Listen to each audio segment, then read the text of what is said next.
Now, the British Parliament is preparing to vote on whether to hold a referendum on its continued membership of the European Union. The debate was forced after more than 100,000 people signed a petition demanding a say. Now, the vote won't be binding, but Prime Minister David Cameron is a staunch supporter of the EU and faces a rebellion in his own party. Some 60 Conservative MPs are defying government orders and will support the idea of a nationwide referendum. Cameron has urged the dissenting Tories to reconsider, saying this is a delicate time for the EU. All right, for more perspective on the vote and its outcome, now we're joined live by N.Farage, MEP from the UK Independence Party. Let's cross to him live right now. Mr. Farage, thank you for coming on the programme today. At the end of the day, only 70 out of 650 MPs are likely to support the idea of a referendum to leave the EU. Do you get the feeling that no one is buying your argument, perhaps? Oh, amongst the political classes, no one's buying the argument. No, absolutely. I mean, there is total agreement amongst the Conservatives, Labour and the Lib Dems that we must be, firstly, in the EU. Secondly, we must try never to discuss it at all. You know, don't frighten the children. And thirdly, the big deal is, let's make sure the British people don't get a referendum. So there is total agreement amongst them. But the UKIP argument is resonating in the country in a way that it never did before. You see, when we talk about the EU or Europe, call it what you will, we're not talking about Article 136, subsection 2. We're not talking about some terribly technical detail. What we're talking about is open border, unlimited immigration into Britain. What we're talking about is the European Convention on Human Rights, turning our legal system literally upside down. What we're talking about are regulations that are damaging British businesses. What we're talking about are British jobs being lost, increasingly to foreign workers. What we're talking about is a bill of £45 million a day for this club, when here we are mired in recession. So the British people are realising when we talk about the EU, it affects them. And Cameron, Miliband and Clegg are absolutely terrified. Mr. Farage, if I just may jump in for a moment here, surely there have been some benefits, though, to being a part of the European Union. It can't all be doom and gloom. Well, I take the same view that Norman Lamont takes, the former Chancellor of the Exchequer, now in the House of Lords. And Lamont said recently he couldn't see a single benefit we derived from EU membership that we couldn't have got as a nation-state agreeing bilateral free trade deals. And I agree with him completely. Look, my mum and dad, my parents' generation, voted in a referendum back in 1975 to be part of a common market, to have a free trade deal. What they weren't told is we were joining a political union. And what UKIP are saying, loudly and clearly, is we should not be part of that political union. Let's have a trade deal, let's be neighbours, let's be friends, let's cooperate. Let's have deals on reciprocal workers, on exchange students. Let's do all of those things. But for goodness sake, let's not have 75% of our laws now made with the institutions of the European Union, with people like Herman Van Rompuy in charge. That now, to over two-thirds of the British public, is simply not acceptable. But there are some that do say that doesn't the price of leaving far outweigh the costs of staying? After all, the benefits of staying in the EU for trade alone were rather large. What does Britain get from leaving all that behind? I mean, look, we talk about trade. Norway and Switzerland trade with the EU without being members of it. The EU has or is currently negotiating 98 trade agreements all over the world. Goodness me, we're their biggest marketplace.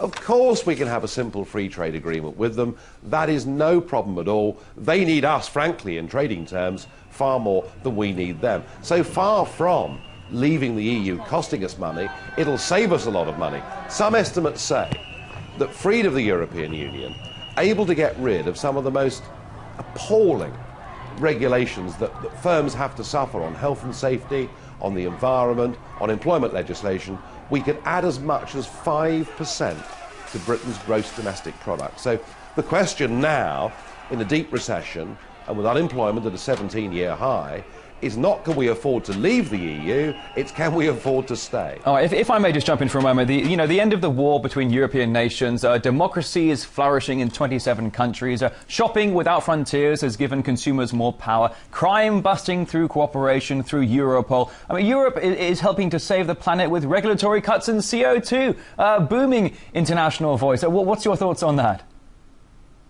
We head into Parliament in the 1920s, where the police forces of European countries agreed to cooperate together. Why do we need Europol? You see, it sums it up. I want a Europe where we cooperate together and work together and sign agreements together, not a Europe where we hand over the ability to make those decisions to a group of unelected bureaucrats. And on the argument of peace, which now the EU supporters have fallen back on because all their other arguments, frankly, have failed, look, what kept the peace in Europe after 1945 was not the EU. That didn't come along for many, many years.